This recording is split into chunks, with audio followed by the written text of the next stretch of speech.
Breve historia del conocimiento. La gestión del conocimiento involucra el activo más importante en las organizaciones, las personas, y ellas a su vez acumulan el bien más valioso que puedan poseer, el conocimiento. Por esta razón, haremos un breve recorrido por la historia de la humanidad para identificar algunos elementos significativos asociados a este concepto. ¿Qué es el conocimiento? Resulta difícil definir el término conocimiento. Para tal fin, debemos siempre ubicarnos desde una teoría o escuela determinada. En este video, revisaremos las propuestas más significativas del tema para que al final tú, en tu condición de estudiante, estés en capacidad de generar tu propio concepto. Desde los griegos, el conocimiento ha estado marcado por diferentes escuelas. La primera escuela que abordó el tema del conocimiento fue la escuela idealista. Su principal exponente fue Platón, discípulo de Sócrates. El conocimiento se puede alcanzar, es lo que es en verdad real, el punto más alto del saber, porque concierne a la razón y no a la experiencia.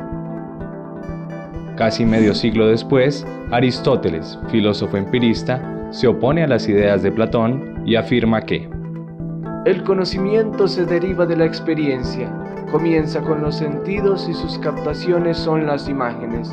Existen tres tipos de conocimiento: la experiencia, la ciencia y la inteligencia. La experiencia corresponde al conocimiento de las cosas concretas, el color, la forma y los materiales.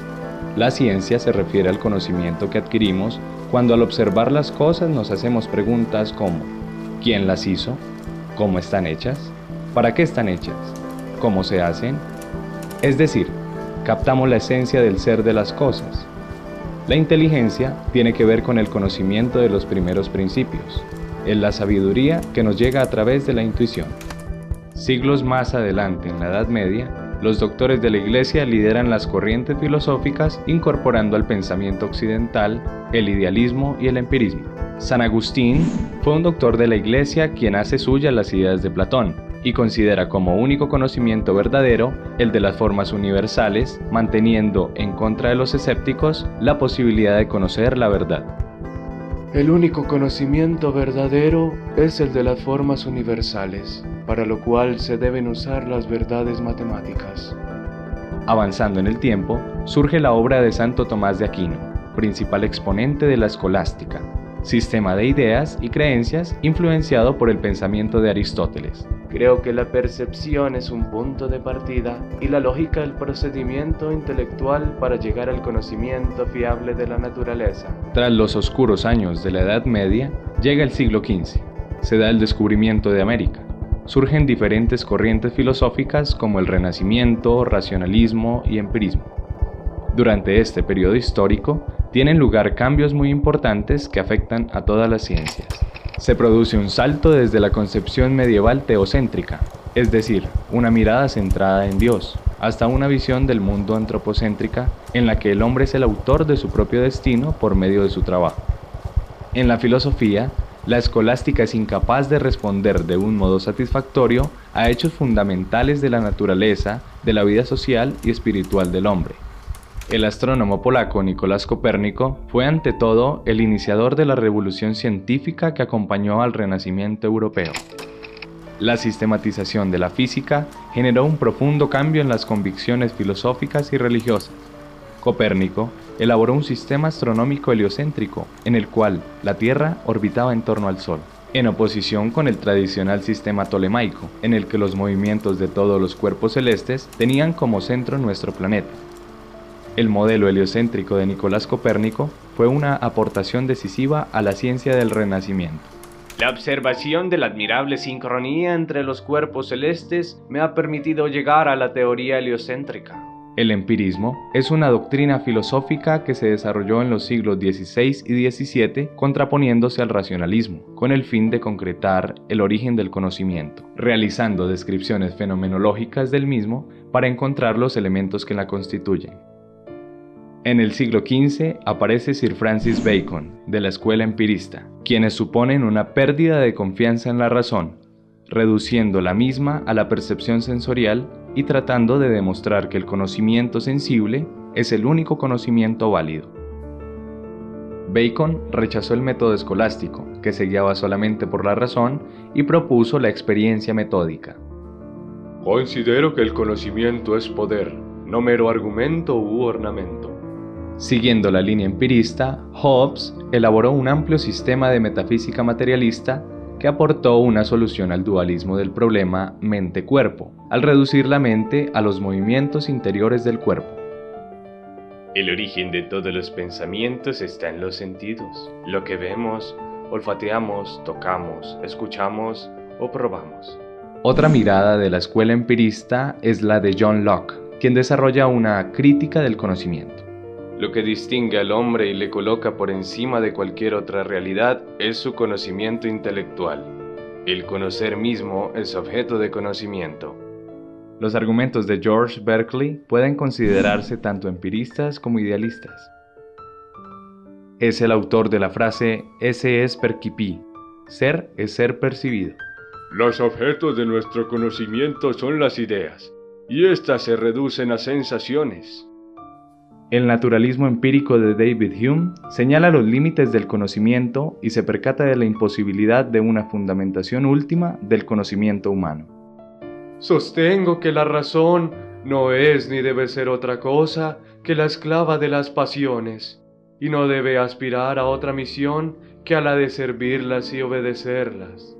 En este contexto histórico surge Immanuel Kant, quien desarrolla la crítica de la razón pura. Kant afirma que es tan necesario hacer sensibles los conceptos como hacer inteligibles sus visiones.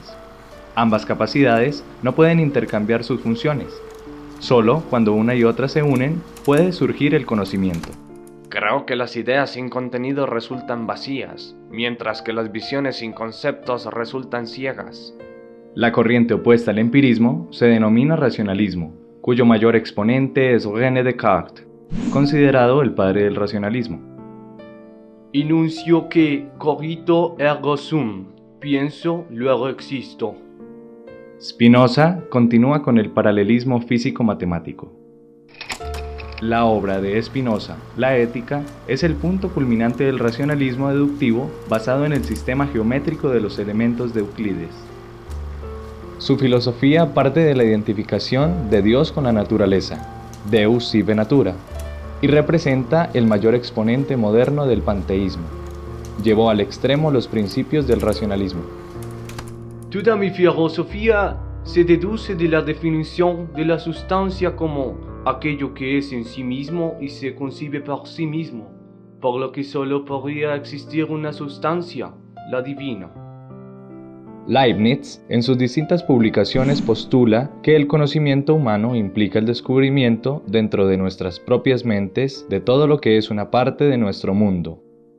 Basa toda su teoría en el concepto de mónadas. Algunas mónadas, como nuestros espíritus y Dios, poseen la capacidad aún mayor del autoconocimiento.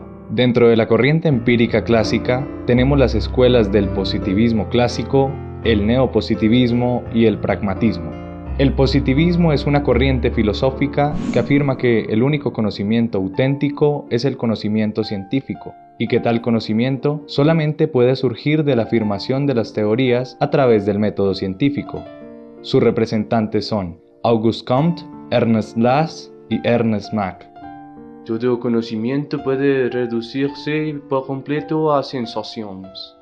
El propósito fundamental del neopositivismo es reconstruir el sistema de las ciencias con elementos vivenciales, vivencias elementales empíricas o sensibles y sus conexiones lógico-formales. A comienzos del siglo XX aparece la escuela estadounidense denominada el pragmatismo.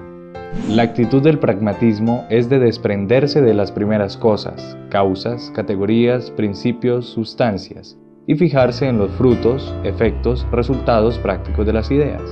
Sus fundadores, Charles Sanders Peirce, William James y John Dewey, afirman que, en nuestro saber, el conocimiento es un instrumento de acción y las creencias tienen que ser juzgadas por su utilidad como reglas para predecir las experiencias. En el siglo XIX, surge nuevamente la dialéctica como concepto. El conocimiento dialéctico es un conocimiento absoluto y no solo porque llega a saber la totalidad de lo real, sino porque además sabe cada realidad particular, en relación al todo y conformando un momento del todo. Así, solo gracias al conocimiento o saber absoluto adquiere validez y sentido cada conocimiento provisional, relativo y parcial. Su precursor, Hegel, muestra el ser en su totalidad. Hegel es considerado por la historia clásica de la filosofía como el representante de la cumbre del movimiento decimonónico alemán del idealismo filosófico y como un revolucionario de la dialéctica. Se debe reconocer el conocimiento dialéctico como un conocimiento absoluto. Bergson es considerado también idealista, ya que afirma que el mundo es solo un conjunto de imágenes. No tenemos otra certeza inmediata que la idea, ya sea la idea del pensamiento o la idea de las cosas corporales. Dentro de la corriente idealista, se debe destacar a quien desarrolla la teoría del conocimiento siguiendo las ideas del realismo angloamericano, es decir, a Bertrand Russell. En mi definición de la gestión del conocimiento, tengo en cuenta el grado de certeza y el grado de precisión. Desarrollo un análisis conductista en donde las creencias son características del conocimiento humano. Se ha dicho que la ciencia, en su conjunto, sigue un crecimiento exponencial. Los progresos realizados en estos distintos campos desde principios del siglo XX son inmensos y sobrepasan ampliamente en número y en importancia a los de cualquier época anterior de la historia de la humanidad. Dentro de los representantes contemporáneos encontramos a Michael Polanyi. Polanyi es un positivista científico quien afirma que el concepto de conocimiento considera tres tesis. Primero, un descubrimiento auténtico no es explicable por un conjunto de reglas articuladas o de algoritmos. Segundo, el conocimiento es público, pero también en gran medida es personal. Tercero, identifica tres mecanismos sociales tácitos para la transferencia del proceso de conocer: la imitación, la identificación y el aprendizaje por la práctica. Puedo afirmar que sabemos más de lo que somos capaces de expresar. Es importante tener en cuenta los aportes realizados por Karl Popper, quien dedicó una gran parte de su trabajo a establecer la diferencia entre lo que es la ciencia y la no ciencia. Mis argumentos parten de la base que somos infinitamente ignorantes. A comienzos de los años 80, se da el desarrollo de los sistemas de gestión del conocimiento basados en la inteligencia artificial y los sistemas expertos, surgiendo conceptos como el de adquisición de conocimiento, ingeniería del conocimiento y sistemas basados en el conocimiento. La frase gestión del conocimiento se introdujo pronto en el léxico habitual de las empresas para proporcionar una base tecnológica. Los autores japoneses proponen los conceptos de conocimiento tácito y explícito y el proceso de creación del conocimiento a través de un modelo de generación basado en la espiral del conocimiento. Los escritos más conocidos y citados son el artículo de 1991 en la Harvard Business Review titulado The Knowledge Creating Company y su libro How Japanese Companies Create the Dynamics of Innovation. Nonaka está encausado en demostrar la interacción entre el conocimiento tácito y el explícito. Nonaka, reconocido por The Economist como uno de los gurús de la gestión del conocimiento más influyente, creó el modelo SSI, Ciclos de Gestión del Conocimiento. El conocimiento tácito es un conocimiento subjetivo y basado en la experiencia, mientras que el conocimiento explícito es más analítico. Se necesitan ambos. La clave es convertir el tácito en explícito. Takeuchi es autor de Gestión de Competitividad, un llamado a las empresas japonesas para reconstruir su ambiente de negocios con un enfoque incansable en la globalización.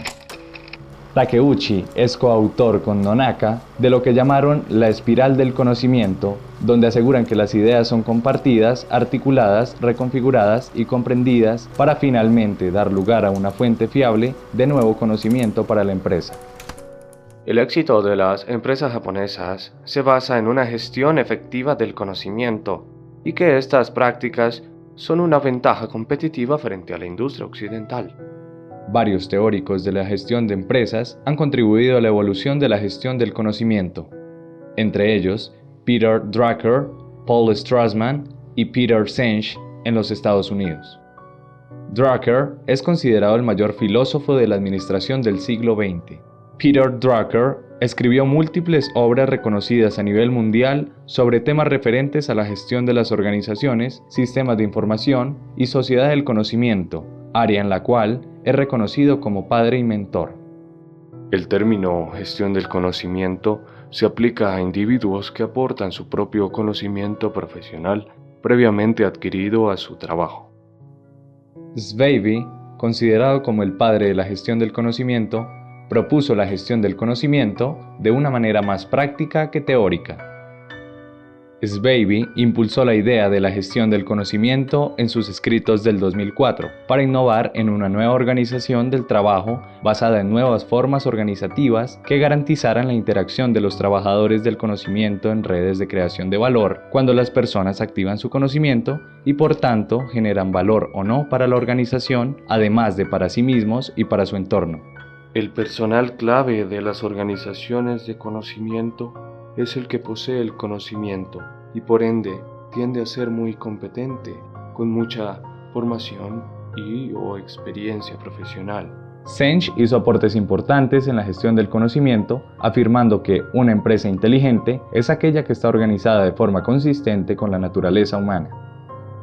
Senge propone 5 disciplinas que han de estar presentes en toda organización: aprendizaje en equipo, pensamiento sistémico, dominio personal, modelos mentales y visión compartida. Las organizaciones en las que los empleados desarrollan su capacidad de crear los resultados que realmente desean y en la que se propician nuevas formas de pensar, entendiendo la empresa como un proyecto común. Son organizaciones en las cuales los empleados están continuamente aprendiendo a aprender. Davenport fue nombrado en 2005 uno de los 3 principales analistas del mundo de los negocios y la tecnología por los lectores de la revista Optimize. Davenport presenta una visión práctica de la gestión del conocimiento y dedica especial atención a la distinción entre datos, información y conocimiento. Las obras de Davenport son lectura obligatoria para quienes tengan interés en cómo impulsar la gestión del conocimiento en las organizaciones. El tránsito de datos a información y de información a conocimiento mediante un mecanismo de adición de valor los hace evolucionar. Precursores del conocimiento. A lo largo del video pudimos observar la evolución del concepto conocimiento, desde la mirada de los griegos, resumida en la afirmación de Platón: lo poco que sé se lo debo a mi ignorancia, hasta filósofos modernos como Michael Polanyi, quien afirma que sabemos más de lo que somos capaces de expresar. Estas 2 miradas, opuestas entre sí, nos dan una idea de cómo ha ido cambiando el concepto y cómo, de acuerdo a la época, han evolucionado de manera diferente. Sin embargo, al revisar las diferencias históricas en torno a este tema, un elemento se mantiene como eje articulador. Es el individuo o la persona quien acumula este conocimiento. Al transferir esta afirmación al tema organizacional, podemos decir que el bien más valioso de una organización son los empleados, quienes acumulan conocimiento, pieza clave en la toma de decisiones organizacionales.